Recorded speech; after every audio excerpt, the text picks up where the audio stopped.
Good afternoon, friends. Today I will be discussing one of the experiment of fluid mechanics lab, that is to verify the Bernoulli's theorem.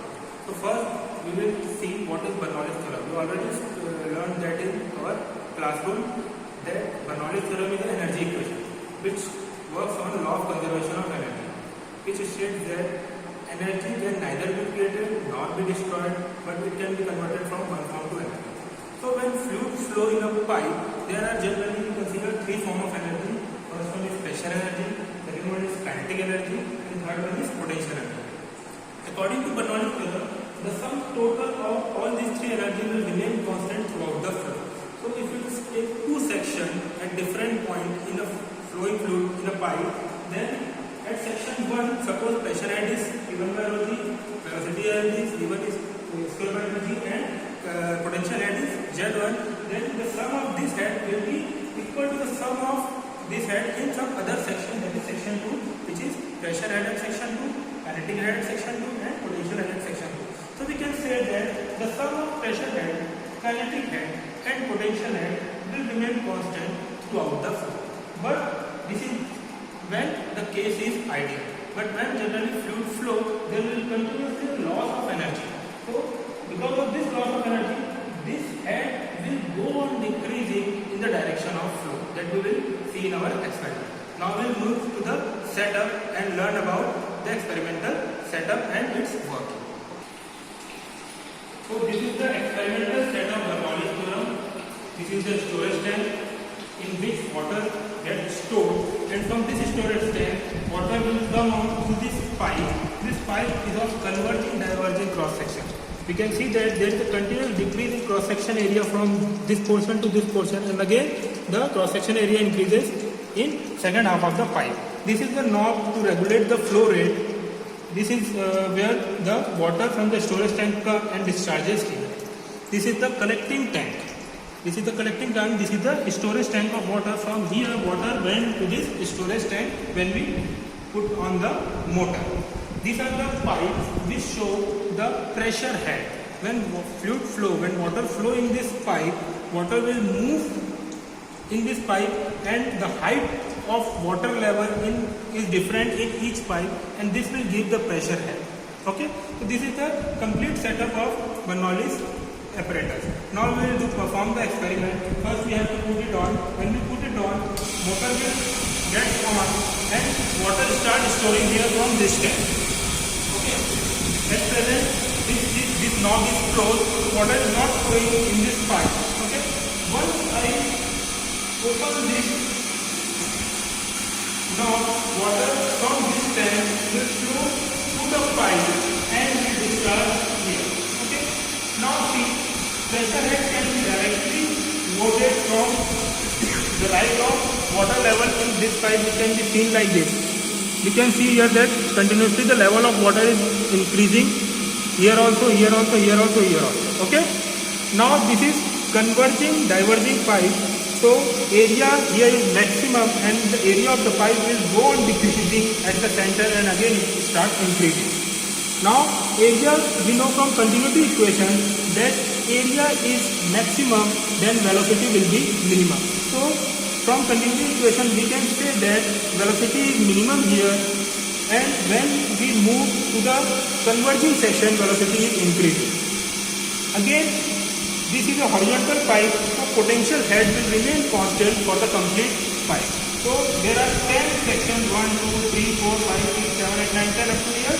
We have to calculate pressure head, we have to calculate velocity head at each section, and we can see that what is the difference between these heads, and we can prove Bernoulli's theorem. So potential pressure head can directly be noted from this pipe. See, here pressure head is more because kinetic head is less, because velocity is less, as area of pipe is more. As we move forward, because of decrease in cross section, velocity head is increasing. This decreases the pressure head, and pressure head will become minimum at the center of the pipe where velocity head is maximum.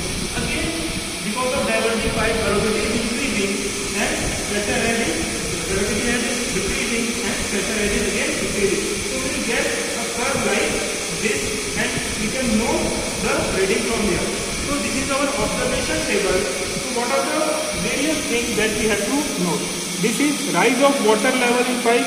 So it can be seen, we will store water in this tank for some time and we will see that how much water will be stored here. Okay.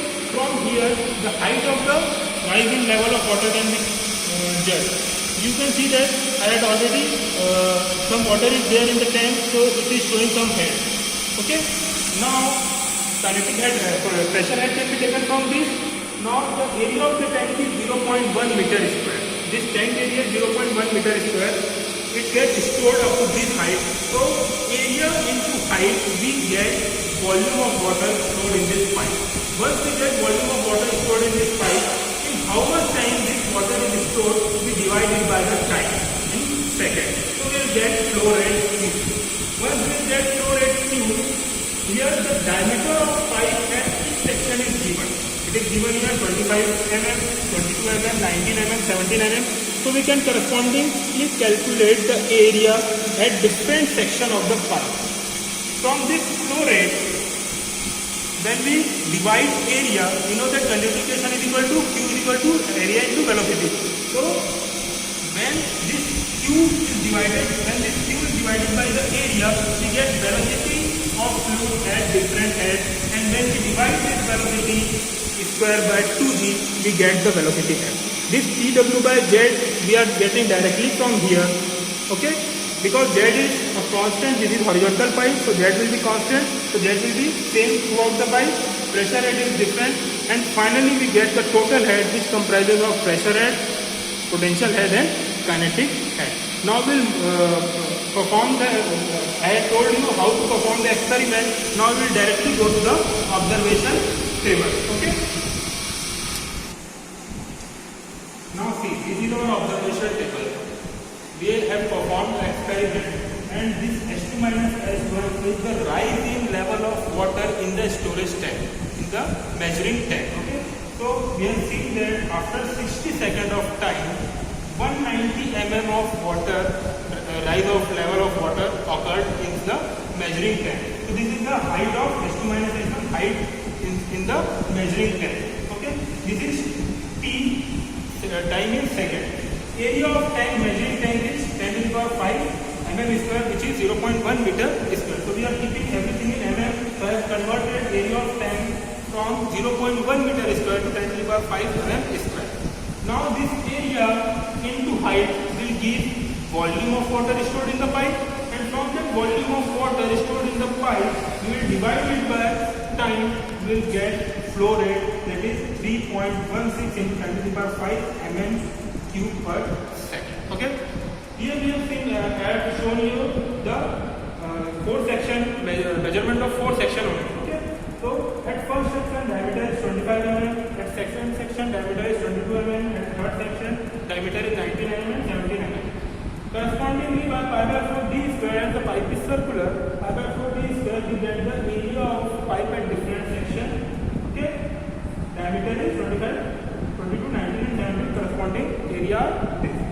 Now calculate velocity, we will apply continuity equation. Continuity equation is Q is equal to area into velocity. So to get velocity, what we do? We divide Q by A, it will give velocity. So we get 4 different velocity at 4 different sections. From here it can be seen that the section which higher diameter means higher area at very low velocity. As the diameter decreases, the velocity increases 645.1 mm per second to 831, 1114 to 139. Continuously velocity is increasing because area is decreasing as per continuity equation. Okay. Now to get the velocity head, we have to divide this velocity square by 2g.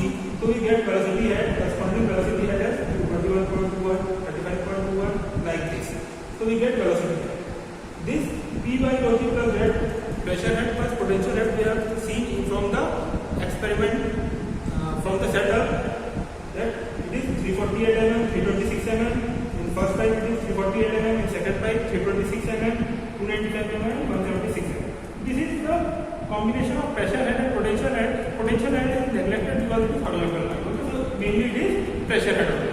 This is kinetic head. Now, by adding these two, we get the total head at section 1, that is sum of pressure head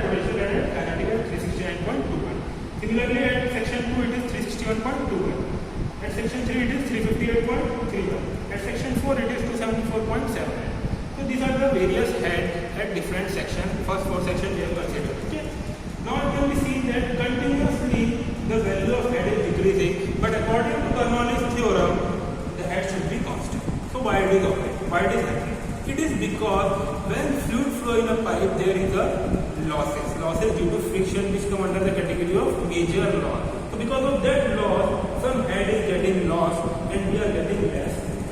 So if it is a frictionless pipe, definitely all the values will be same because there will not be any loss of head due to friction. So this is how we can verify the Bernoulli's theorem. Okay, thank you.